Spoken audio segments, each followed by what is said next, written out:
We need to go down to that live news conference right now after the shooting in the courthouse. Let's listen in. When an inmate was trying to be moved from a cell by a deputy and a bailiff, a fight occurred with that inmate on the way to the courtroom, and that inmate was able to disarm one of the officers. We are still investigating to find out what officer, and was able to get that gun and then shoot the deputy and then shoot and kill 2 bailiffs. He then shot a civilian in the arm and was taken down by 2 other bailiffs that came to render aid, along with several other officers. We will be releasing their names later tonight after we make sure that all family has been notified of their passing.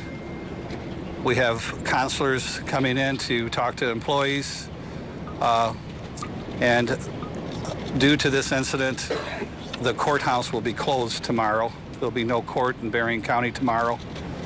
So right now we have all of our detectives, local detectives, the county detectives, the state police detectives interviewing all of the witnesses that were there. And we have the Michigan State Police Crime Lab here to process the scene.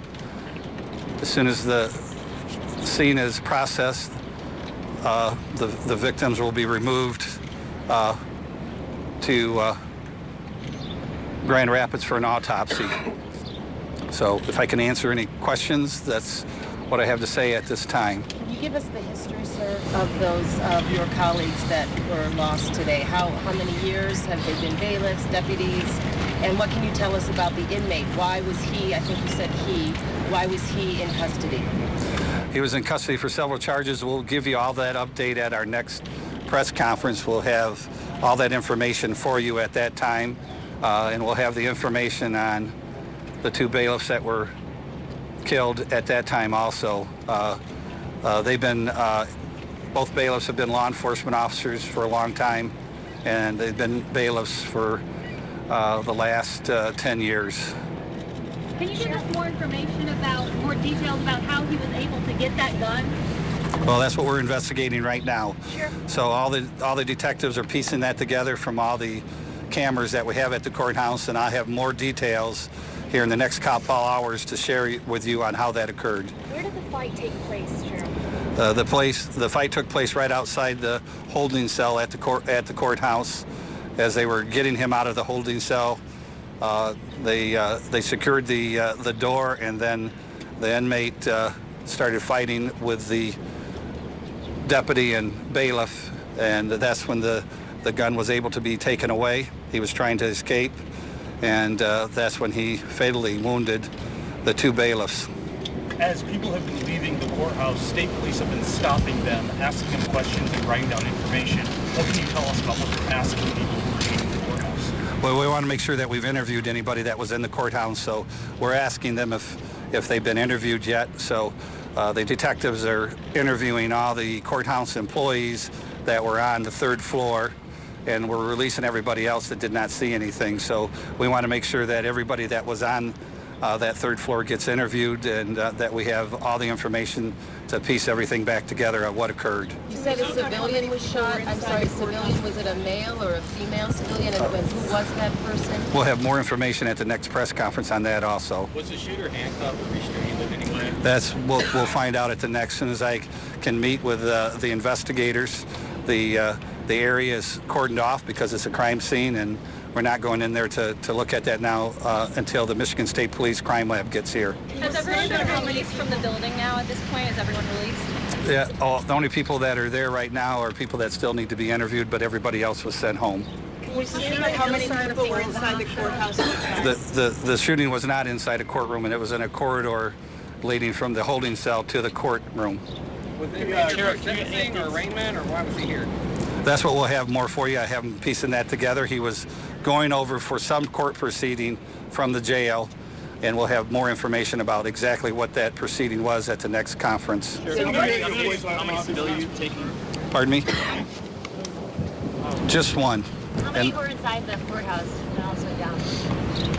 Oh, the courthouse was doing regular business there, you know. So all the employees were there, and I don't know how many civilians were there doing business.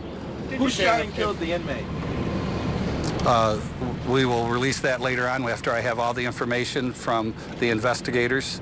As soon as I piece that all together, I can give that to you at the next press conference. Sir, what Can you is tell about protocol? right now What- your emotional toll, because obviously this has touched you and somebody who you've obviously worked with. Can you talk about just what this has meant to you and the officers and deputies who work with you? Well, our hearts are torn apart. They were our friends. They were my colleagues. I have known them for over 30 years. So it's a sad day. So what I'd like to do is the governor came down to give his support, and I'd like to turn it over to him now to say a couple words. Could you say your name? Sheriff Paul Bailey. The deputy that was injured, how is he or she? He is in stable condition at this time. Sure. Governor? Thank you, Sheriff. Yes. Yeah, I just wanted to be here to support a terrible day in a wonderful community. This was an awful act to have happen today. I want to reinforce the fact that we're being supportive in every way possible with the Michigan State Police in terms of helping support a good sheriff's department in terms of their investigation, the crime lab, also with counseling resources. I ask that all Michiganders put your prayers out, your thoughts and prayers with the families of the lost law enforcement officials, and that we give our thoughts and prayers to the wounded. This is a particularly tough time for law enforcement, so I ask that everyone reach out and try to be as supportive of law enforcement across the state and across the country as possible in a difficult case like this.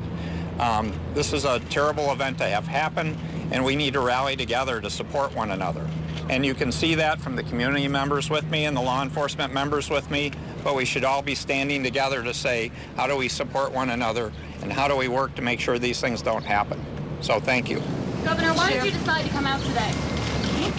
For what I just said. It's as simple as that. There's no other motive other than saying, this is terrible. And we need to be supportive of law enforcement. We need to support the families that have lost someone. So I thought it important to be here. And we'll continue to provide support, whatever they need, to help them get through this terrible tragedy. Governor, thank you. Sheriff, can I ask one more question, please? What is this is difficult, I know, but what is the protocol for an inmate or someone when being walked from, like, the holding area to a courtroom or vice versa? Well, In terms of handcuffs and... yeah, well, that's what we're going to determine how they were escorting in. They do it many times every day. They're moving inmates constantly between all the courtrooms. So we will, once we have more information, we'll know how he was removed from the cell and was being taken into the courtroom. Are they supposed to be handcuffed, though? That's what I'm Well, it asking. just depends on the situation. Do we know how many shots were fired? No, not at this time. How many court officers were working in the courthouse today? There was 10. Is that enough? Is that how it normally is? Yes. What was a civilian doing outside of the holding cell? That's after the inmate broke free from shooting the two bailiffs and then came out into the hallway where civilians would be when he shot one of them. What's a bailiff? Bailiff is a court officer that works for each. There's a bailiff assigned to each one of the judges. Sheriff, in the wake of what happened in Dallas, is there anything that you'd like to tell the community right now? Well, this is a great community, and I've been overwhelmed with calls and texts supporting us. It's a tragedy. You never know when something like this is going to happen. I can tell you that the deputies and the bailiffs are well trained, and it's one of those unfortunate situations that occurred. So we need prayers, and the families need your prayers especially, and we will move forward. This is a great community, and they will stand behind us, and we will continue to move forward. Sheriff, you mentioned more information later on. Do you have any idea what time the press conference is? Sometime before 9 o'clock. Can you mention at all just about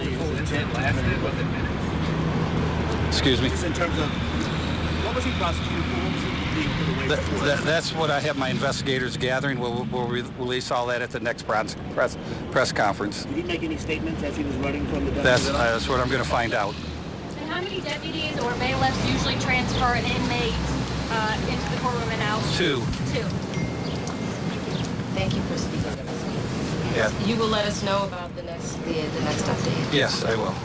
Will All it be right here in the same location? Yes. All right. Thank you. Thank you. Mayor Mohammed, if you wanted to say a few words, we want to talk to you as well. Okay, just wrapping up that live news conference after that Berrien County Courthouse shooting that killed 3 people. 2 bailiffs were killed after an inmate opened fire and was able to wrestle away that gun. We will continue to track this story. We'll have crews there all night long, and we will bring you the very latest on air and online.